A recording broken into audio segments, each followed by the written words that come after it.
She was a proud warrior, now broken by war and loss, until her touch began to stir the life he thought was gone forever. But when hearts awaken in a world divided by blood and fear, what happens next might change both their destinies. Thank you so much for watching and for all your comments. Let me know at the end if you like the story, and where you're watching from, and why you're following this. The golden rays of sunset painted the Texas plains as Swift Horse dismounted from his pinto stallion. He was once a proud Quahati Comanche warrior, feared among the tribes of the southern plains. Now his left leg dragged slightly when he walked, a permanent reminder of the battle that had claimed the lives of his brother and 3 closest friends. The year was 1873, and the world of the Comanche was changing faster than the seasons. Swift Horse's dark eyes scanned the horizon, his weathered face revealing little emotion. At 32 winters, he had seen more death than most men twice his age. The U.S. Army's relentless campaigns had pushed his people into increasingly smaller territories. Game was becoming scarce, and many of his tribe now lived near Fort Sill, accepting government rations rather than facing starvation. "The buffalo will not return this season," said Broken Shield, an elder who had joined Swift Horse on this hunting expedition. "The white man's iron horse has scattered them." Swift Horse nodded silently. The railroads cutting across the plains had disrupted the great buffalo herds, the lifeblood of his people. He had resisted moving to the reservation longer than most, but even he could see the changing winds. "We should return to the others," Broken Shield continued. "There is word of a trading caravan coming from the east. Perhaps they bring supplies we need." The small hunting party, just 5 men, gathered their meager catch, 2 deer and some rabbits. It would not feed the families for long. Swift Horse felt the weight of failure pressing down on him. Since his injury, he had struggled to provide as a hunter, and his status among the tribe had diminished. The wound had healed poorly, leaving him with constant pain and a limp that worsened in cold weather. "You fought bravely against the Bluecoats at Palo Duro," Broken Shield said, noticing Swift Horse's silence. "There is no shame in surviving." But Swift Horse felt the shame deeply. In the Comanche way, a warrior's worth was measured by his strength and ability to protect and provide. His injury had taken more than his mobility. It had stolen his place in the tribe. Unmarried and now unable to participate in the raids that brought prestige, he felt himself becoming a shadow. 3 days later, they approached the temporary camp where part of their band had settled for the spring. Several teepees stood in a semicircle, smoke rising from cooking fires. Children played near a small creek, their laughter carrying on the breeze, a sound becoming increasingly rare among his people. News traveled quickly through the camp. A trading caravan had indeed arrived at Fort Sill, and among them was a doctor who had established a small clinic to treat both soldiers and natives. Some of the tribal council had agreed to send their injured warriors there as a gesture of cooperation with the fort commander. "You will go," announced Chief Grey Wolf that evening as the men gathered around the council fire. "Your leg causes you pain, and the white medicine man may help." Swift Horse felt his jaw tighten. "I do not need white man's medicine." "It is not a request," the chief replied firmly. "We must show goodwill if we are to negotiate better terms. You and 2 others will go tomorrow. The pain in your leg makes you short-tempered and less useful to the tribe." The words stung like a whip. Swift Horse stared into the flames, his pride wounded deeper than his leg had ever been. But he knew better than to challenge the chief directly. The old ways of the Comanche were changing, and even he could not stand against the tide alone. Dawn broke clear and cold as Swift Horse prepared for the journey to Fort Sill. He secured his few possessions to his horse and said little to the others. The fort was a day's ride away, and he felt a growing unease with each mile that brought him closer to the white settlement. Memories flooded his mind as they rode. He recalled the teachings of his father, a respected war chief who had died fighting the Texas Rangers years earlier. "Never trust the white eyes," his father had said. "They speak with forked tongues and make promises written on water." Yet here he was, riding toward a fort filled with bluecoats, the same men who had hunted his people across the plains. Swift Horse's hand unconsciously moved to the medicine pouch at his neck, seeking the comfort of the eagle feather and bear claw within. He would need all his courage to face what lay ahead. The imposing walls of Fort Sill appeared on the horizon by mid-afternoon. Swift Horse and his 2 companions, Young Elk and Singing Bird, an older woman who served as a healer among their band, approached cautiously. A patrol of cavalry soldiers spotted them and escorted them the remaining distance. "Remember why we are here," Singing Bird reminded Swift Horse, noting his tense posture. "We come for healing, not war." Swift Horse gave a curt nod but said nothing. The fort's activity unsettled him. Soldiers drilling in formation, wagons loaded with supplies, and the constant sound of hammering as new buildings took shape. This place represented everything that threatened the Comanche way of life. They were led to a small building near the eastern wall. A wooden sign with painted red cross hung above the door. Inside, the air smelled of strong medicine and soap, unfamiliar and harsh to Swift Horse's senses. "You must be the Comanche I was told about," said a tall man with graying hair and spectacles. "I'm Dr. Thomas Blackwood. Welcome to my clinic." Singing Bird stepped forward as translator, though Swift Horse understood more English than he let on. It was sometimes advantageous to let the whites believe he comprehended nothing. "This one," Singing Bird gestured toward Swift Horse, "was wounded in battle. His leg healed poorly. He has pain when he walks and cannot ride long distances." "Doctor," Blackwood nodded thoughtfully. "I'll examine him shortly, and the others. Young Elk has trouble breathing in cold weather.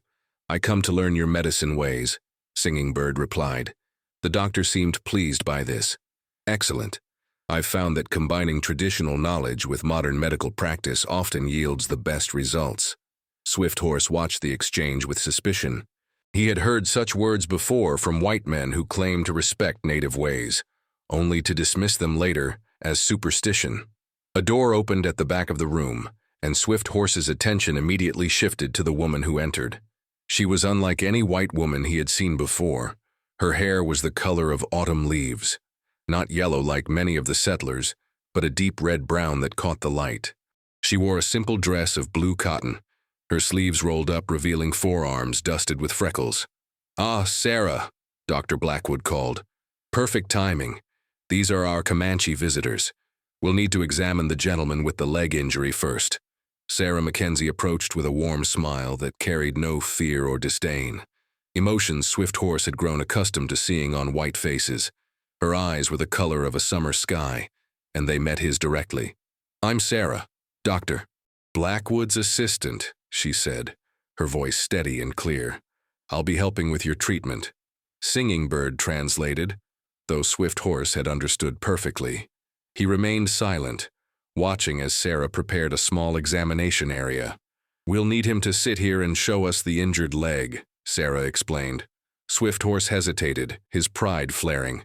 In his culture, showing weakness before strangers, especially women, was deeply uncomfortable. But Singing Bird gave him a stern look.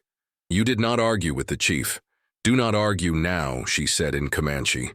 With reluctance, Swift Horse sat and allowed Sarah to roll up his legging. Her touch was gentle but confident as she examined the long scar that ran from his knee down his calf. The wound had healed, but badly. The muscle beneath was tight and knotted.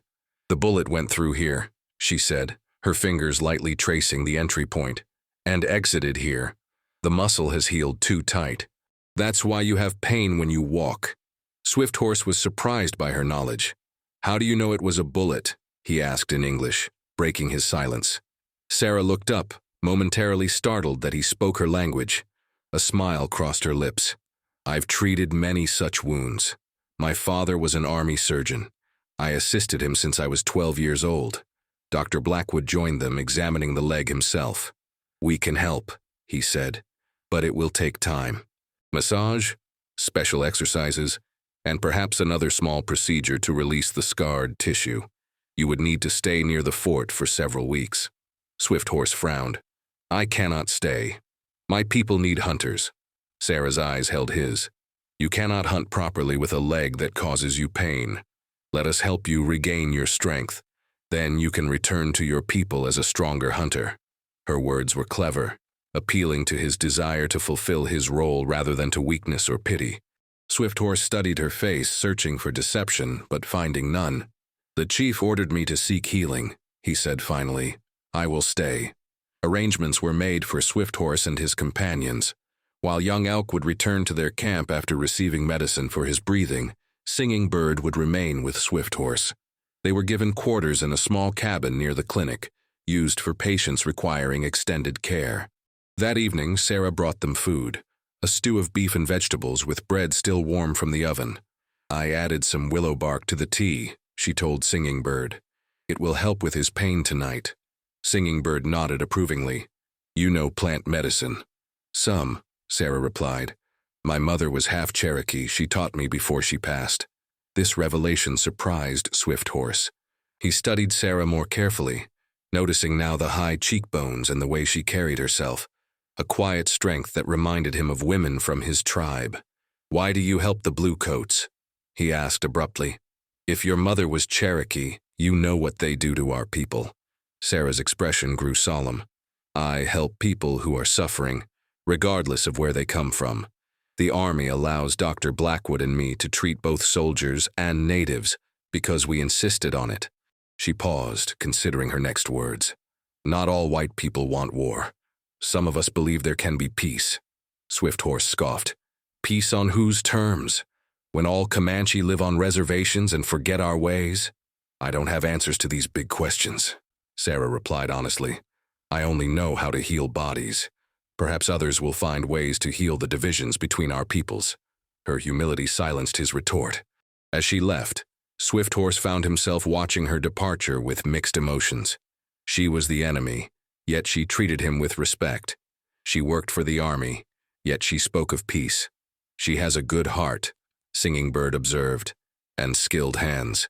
You would be wise to trust her with your healing." Swift Horse sipped the bitter tea, feeling its warmth spread through his body. "I trust no one who lives behind these walls," he said, but his words lacked conviction. That night, lying on the unfamiliar bed, Swift Horse listened to the strange sounds of the fort, the changing of guards, distant laughter from the soldiers' quarters, the occasional whinny of cavalry horses. His leg throbbed despite the medicine, and sleep eluded him. His thoughts turned to Sarah Mackenzie with her autumn hair and sky eyes. There was something in her manner that unsettled him, not in a threatening way, but in a way that made him question the boundaries he had drawn so firmly between his people and the whites. "She is just a healer," he told himself firmly. "Nothing more."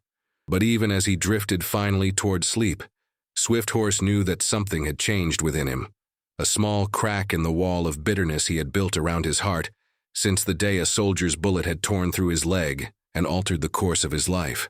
2 weeks passed at Fort Sill, each day following a similar pattern. Mornings began with Sarah massaging Swift Horse's injured leg with a pungent-smelling liniment, working the knotted muscle with skilled fingers. The first few days had been excruciating, both physically and to his pride, but gradually the pain during treatments lessened. "The tissue is softening," Sarah explained as she worked. "Years of tension are finally releasing." Swift Horse watched her as she concentrated, her brow furrowed slightly, copper hair falling forward despite her attempts to keep it tied back. He had grown accustomed to her touch, no longer flinching when her hands found particularly tender spots. "You were in a battle," she said, more statement than question. "At Palo Duro Canyon." Swift Horse stiffened. "How do you know this?" "Singing Bird mentioned it. She said you were very brave." He looked away, unwilling to discuss that day, the ambush by Colonel Mackenzie's troops, the desperate flight, the bullet that found his leg as he helped others escape. It was not a memory he revisited willingly. "Many were braver," he said finally. "Many did not survive." Sarah's hands paused momentarily on his leg. "I'm sorry," she said simply. And in those 2 words, Swift Horse heard a sincerity that few whites had ever shown when discussing the deaths of his people. After the morning treatments came the exercises, stretching movements that Sarah had designed to strengthen his weakened muscles. At first, Swift Horse had found them foolish, like the play of children. But as days passed, he noticed small improvements in his mobility. In the afternoons, Dr. Blackwood would check his progress, making notes in a small leather-bound book. The doctor was kind, but distant, his mind often occupied with the many patients under his care. It was Sarah who spent the most time with Swift Horse, her patience seemingly endless as she guided him through the healing process. Singing Bird had integrated herself into the clinic's daily operations, sharing her knowledge of herbal remedies with Sarah while learning Western medical techniques. The two women had formed an unlikely friendship, often working side by side preparing medicines. "She respects our ways," Singing Bird told Swift Horse one evening as they ate their dinner. "She does not think herself superior because she is white." Swift Horse grunted noncommittally, though privately he had observed the same. Sarah approached every interaction with humility and genuine interest, traits rarely seen in the whites he had encountered. One afternoon, as Swift Horse completed his exercises in the small yard behind the clinic, Sarah approached with a wooden cane. "Dr. Blackwood thinks you're ready for longer walks," she explained, offering him the cane. "This will help support your weight while your leg continues to strengthen." Swift Horse looked at the cane with distaste. "I am not an old man." Sarah's lips quirked in amusement. "Even the strongest warriors use tools. Think of it as a temporary weapon if that helps your pride." Her teasing tone caught him off guard. Few people dared to speak to him so directly, especially about his pride. Yet instead of anger, he felt a reluctant appreciation for her honesty.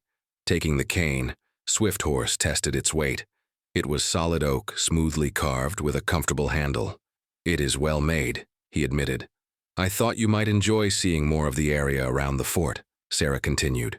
"There's a lovely creek about half a mile east. The walking would be good exercise for your leg." Swift Horse raised an eyebrow. "You would leave the fort walls?" "I do it quite often," she replied. "I gather medicinal plants and sometimes just enjoy the solitude." Her eyes met his. "Would you accompany me tomorrow? Unless you fear leaving your comfortable cabin."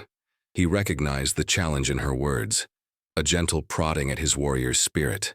"I will go," he said, surprising himself with how quickly he agreed. The next day dawned clear and warm. Sarah met Swift Horse at the eastern gate, carrying a small basket for plant gathering. She wore a simpler dress than usual, with sturdy boots and a wide-brimmed hat to shield her face from the sun. "The guards know we're going," she assured him, noting his glance toward the soldiers at the gate. "We have permission to be outside." Swift Horse said nothing, but inwardly he chafed at the idea of needing permission to walk on lands that had once belonged freely to his people. Still, he followed Sarah as she led the way along a narrow path through tall grass. The cane proved useful as they navigated the uneven terrain. Swift Horse found that he could walk with less pain than before, though still not with his former strength. The open sky above and the wind on his face felt like greeting old friends after a long separation. "You miss this," Sarah observed, watching his expression soften as they moved farther from the fort. Being confined within walls must be difficult for someone used to the open plains. Swift Horse was surprised by her perception. "Walls are not the Comanche way," he acknowledged. "Our home is wherever the buffalo roam and the horses can run." Sarah nodded thoughtfully. "My mother used to say something similar about her people, before they were forced onto reservations in Indian territory." They walked in companionable silence until reaching the creek Sarah had mentioned.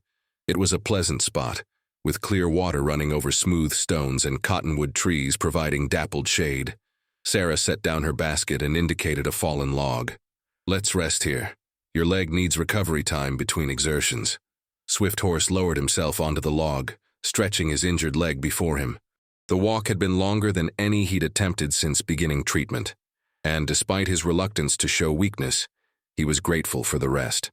Sarah settled beside him, removing her hat and letting the breeze play through her hair. In the sunlight, it shimmered with strands of gold among the copper. "Why are you not married?" Swift Horse asked suddenly, surprising himself with the directness of the question. Sarah's eyes widened slightly, but she answered with equal directness. "I was engaged once to a lieutenant stationed at Fort Smith. He died of fever 3 years ago." She looked down at her hands. "Since then, I've focused on my work. Healing others helps heal my own heart, I suppose." Her honesty moved him. "I am sorry for your loss." "And you?" she asked. "Singing Bird mentioned you never took a wife." Swift Horse gazed at the flowing creek. "I was to marry after returning from a great buffalo hunt 5 summers ago. But the army attacked our camp while the warriors were away." His jaw tightened at the memory. "My intended and her family were killed. I decided then that I would not marry while my people fought for survival." Sarah's hand moved as if to touch his arm in comfort. then hesitated and returned to her lap. "So much loss on both sides," she said softly. "Will it ever end, do you think?" "It will end when one side is gone," Swifthorse replied grimly. "And my people are fewer each season." "It doesn't have to be that way," Sarah insisted, a sudden passion in her voice. "There must be a path where both peoples can live. Different, yes, but with respect for each other's ways." Swifthorse studied her earnest face. "You believe this is possible?" "I have to," she replied simply. "Otherwise, what am I working toward? Why heal bodies if the spirit behind the healing doesn't matter?" Her words stirred something within him, a feeling long dormant. Hope, perhaps, though he scarcely recognized it. For years he had seen only one path forward, resistance until death. The idea that another way might exist seemed both foreign and compelling. Their conversation shifted to lighter topics as Sarah began gathering plants along the creek bank, explaining their medicinal properties. Swifthorse found himself sharing knowledge from his own tradition, which plants the Comanche used for wounds, for fever, for strength before battle. "Our ways are different," he observed, "but plants heal the same for all people." Sarah smiled, tucking a sprig of mint into her basket. Perhaps there's wisdom in that observation beyond medicine. As they walked back toward the fort, Swifthorse realized he had spent hours in her company without feeling the usual tension he experienced around whites. More surprisingly, he had shared thoughts he rarely voiced even among his own people. At the gate, Sarah paused. "Same time tomorrow?" "There's another place I'd like to show you." Swifthorse nodded, unable to deny that he looked forward to it. "I will be ready." That night, lying in his cabin, Swifthorse reflected on the changing nature of his stay at Fort Sill. What had begun as an obligation imposed by his chief had somehow transformed into something else. Something he could not yet name but felt shifting inside him like spring thaw after a long winter. His leg ached less today than it had in years. But it was another kind of pain, a sweet ache in his chest when he thought of autumn hair and honest blue eyes, that kept him awake long into the night. The final week of Swifthorse's treatment at Fort Sill arrived with the first whispers of summer heat across the plains. His progress had exceeded even Dr. Blackwood's expectations, the limp now barely noticeable, the pain reduced to occasional twinges rather than the constant companion it had been for years. "I've rarely seen such improvement in an old injury," the doctor remarked during the morning examination. "You've done remarkable work, Sarah." But Sarah shook her head. Swifthorse did the difficult part. He never missed a treatment or exercise, even when it caused him pain. Swifthorse, sitting on the examination table, felt an unfamiliar warmth at her praise. Over the past weeks, their daily walks had extended farther from the fort, and with each step, he had felt not only his physical strength returning, but something else awakening within him, something he had believed forever lost in the battles and losses of recent years. "You'll be returning to your people soon," Dr. Blackwood continued, making a final note in his record book. "I believe you're ready. The exercises Miss Mackenzie has taught you should be continued, but you no longer need our direct supervision." The words should have brought relief, even joy. Swifthorse had dreamed of returning to his full strength, of riding freely across the plains, of regaining his place as a hunter and warrior. Yet now, facing the reality of departure, he felt strangely divided. "I will tell Singing Bird to prepare for our journey," he replied, his voice betraying none of his inner conflict. Later that afternoon, Swifthorse found Sarah in the small garden behind the clinic, gathering herbs for medicines. The setting sun bathed her in golden light, her copper hair seeming to catch fire in its glow. She looked up at his approach, her smile warming as she recognized him. "Dr. Blackwood told me the news," she said, straightening from her work. "You must be eager to return to your people." Swifthorse leaned on his cane, a habit now rather than a necessity. "The Comanche way is to move with the seasons. Nothing remains in one place forever." Sarah's smile faltered slightly. "Of course. I've grown used to seeing you each day, that's all." She busied herself with her basket, avoiding his gaze. "Will you join me for our walk? There's a place I've been saving to show you, perhaps as a farewell." They walked in silence beyond the fort's boundaries, following a trail that led up a gentle slope to the west. The land opened before them, the vast Texas plains stretching toward the horizon, painted in shades of gold and amber by the setting sun. In the distance, the Wichita Mountains rose like sleeping giants against the sky. At the top of the rise, Sarah stopped. "This is my favorite view. When things become too difficult at the fort, I come here to remember how vast the world is, how small our troubles in comparison." Swift Horse surveyed the landscape, feeling the pull of its beauty and freedom. This was Comanche land, or had been before the whites came with their forts and railroads. Yet standing here with Sarah, he could not summon the bitterness that had been his constant companion for so long. "It is a good place," he acknowledged. "You chose well." Sarah turned to face him, her expression serious. "Swift Horse, She hesitated, seeming to search for words. "These weeks have meant a great deal to me. I've come to respect your strength, your dignity, your understanding of this land in ways few others could appreciate." Her directness caught him off guard, though he had come to expect it from her. Among his people, such feelings were rarely spoken so plainly, especially between men and women who were not family. "You have shown me that not all whites see my people as savages," he replied carefully. "This is a valuable lesson." Sarah stepped closer, her eyes searching his. "Is that all you've learned?" The question hung between them, laden with unspoken meaning. Swift Horse felt his heartbeat quicken, aware that they stood at the edge of something momentous, a boundary neither had expected to approach when they first met. "I have learned that the heart can speak across the divisions made by men," he said finally, the words coming from a place deeper than thought. "But I do not know if the world is ready to listen." Sarah's hand rose to touch his cheek, her fingers light as feathers against his skin. "My mother and father crossed such a boundary. It wasn't easy, but they found happiness together until she died." "And now?" Swift Horse asked, covering her hand with his own. "What future could there be for a Comanche warrior and a white healer in these troubled times?" "I don't know," she admitted, her voice barely above a whisper. "I only know that when you leave, you take part of my heart with you." Swift Horse closed his eyes, feeling the weight of choices before him. To return to his people was his duty, his identity, his blood. Yet the woman before him had awakened feelings he had thought dead. Hope, tenderness, the possibility of a future beyond endless conflict. "Come with me," he said suddenly, the word surprising even himself. "Come to my people. Bring your healing skills. Show them that not all whites wish us harm." Sarah's eyes widened. "You would take me to your camp?" "If you are willing," he replied, more certain with each word. "Singing Bird has seen your respect for our ways. She would speak for you, and my people need healers. Our numbers grow smaller each season from the white man's diseases." Hope bloomed in Sarah's expression, followed quickly by doubt. The army would never allow it. They'd see it as desertion, possibly even treason. "Then we'd leave without their permission," Swift Horse countered. "Tonight, while most sleep. I can still ride, and I know these lands better than any soldier." Sarah stepped back, the enormity of the decision visible in her face. "You ask me to abandon everything I know, to flee in the night like a criminal. I ask you to follow your heart," Swift Horse replied softly, "as I am following mine."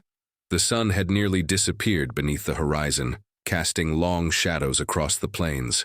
In the gathering dusk, they stood facing each other, representatives of worlds in conflict, yet in their own persons, the possibility of something new. "I need time to think," Sarah said finally. "This is not a decision to make in haste." Swift Horse nodded, respecting her caution even as his own heart raced with the boldness of what he had proposed. "I leave at dawn the day after tomorrow. Until then, I will wait for your answer." They walked back to the fort in silence, each lost in thought. At the gate, Sarah paused. "Whatever I decide," she said, her voice steady despite the emotion in her eyes, "know that you have changed me, Swift Horse. I will never see the world the same way again." He watched her disappear into the fort, a slender figure walking with purpose toward an uncertain future. The following day passed in a haze of preparations and farewells. Singing Bird, upon hearing of Swift Horse's invitation to Sarah, had been surprisingly supportive. "She has a healer's spirit," the older woman observed, "and our people need all the allies we can find in these difficult times." By evening, Swift Horse had gathered their few possessions and prepared for departure at first light. Of Sarah, He had seen nothing all day. Her absence at the clinic explained as attending to patients in the soldiers' quarters. As night fell, Swift Horse sat outside his cabin, watching the stars appear one by one in the darkening sky. He thought of his people's belief that the stars were the campfires of the ancestors, guiding the living through the darkness. "I could use your guidance now, Father," he murmured to the sky. A soft footstep interrupted his thoughts. Turning, he saw Sarah standing in the shadows, a small bundle in her arms. "I've made my decision," she said quietly, stepping into the pool of light cast by his lantern. Swift Horse rose, his heart pounding, unable to read her expression in the dim light. "I'm coming with you," she continued, her voice gaining strength with each word. "I've thought of little else since yesterday. This may be madness, but it feels more right than anything I've done since Robert died." Relief and joy surged through him. Swift Horse reached for her hand, holding it gently between his own. "It will not be easy," he warned. "The life of my people is hard, and becoming harder with each season." "I know," Sarah replied, "but I've spent my life between two worlds, never fully belonging to either. Perhaps with you I can finally find my place." They spoke long into the night, planning their departure before dawn. Sarah had left a letter for Dr. Blackwood, explaining her decision without revealing their destination.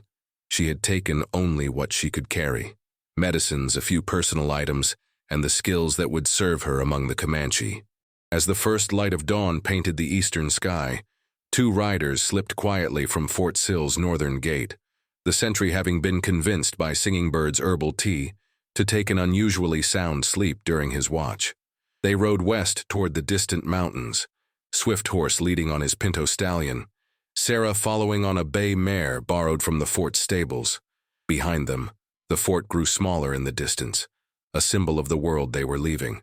Before them stretched the vast plains of Comanche, diminished from its former glory, but still home to a proud people fighting to maintain their way of life in a changing world. Swift Horse knew the challenges that awaited them: the initial suspicion from his tribe, the continuing pressure from white settlement, the uncertain future facing all native peoples. Yet for the first time in years, he felt something like peace settling in his heart. His leg no longer pained him with each step of his horse. The woman riding beside him represented not just personal happiness, but a bridge between worlds, a healer who might help mend more than just bodies. As the sun climbed higher, they paused on a ridge overlooking a green valley, where a small creek wound its way through stands of cottonwood trees. "This is a good place to rest the horses," Swift Horse said, dismounting with an ease that still surprised him after years of pain. Sarah joined him, looking out over the landscape with wonder in her eyes. "It's beautiful," she breathed. "I've never felt so free." Swift Horse took her hand, his dark eyes meeting her blue ones. In this moment, they were not Comanche and white, not warrior and healer, but simply a man and woman choosing a path together through a difficult world. "The journey ahead is long," he said, "but we face it together, with strong hearts." Sarah's smile was like sunrise breaking over the plains. "Together," she agreed, squeezing his hand, "with strong hearts." They remounted and continued westward, two figures moving across the vast landscape, small against the enormity of the plains, yet carrying within them the seed of something powerful, the possibility that love could transcend the boundaries of tribe and race, of past injuries and present conflicts, to find a future where healing might begin. Behind them, the dust of their passage settled quickly, erased by the prairie wind. Before them, the horizon stretched endlessly, full of challenge and promise in equal measure.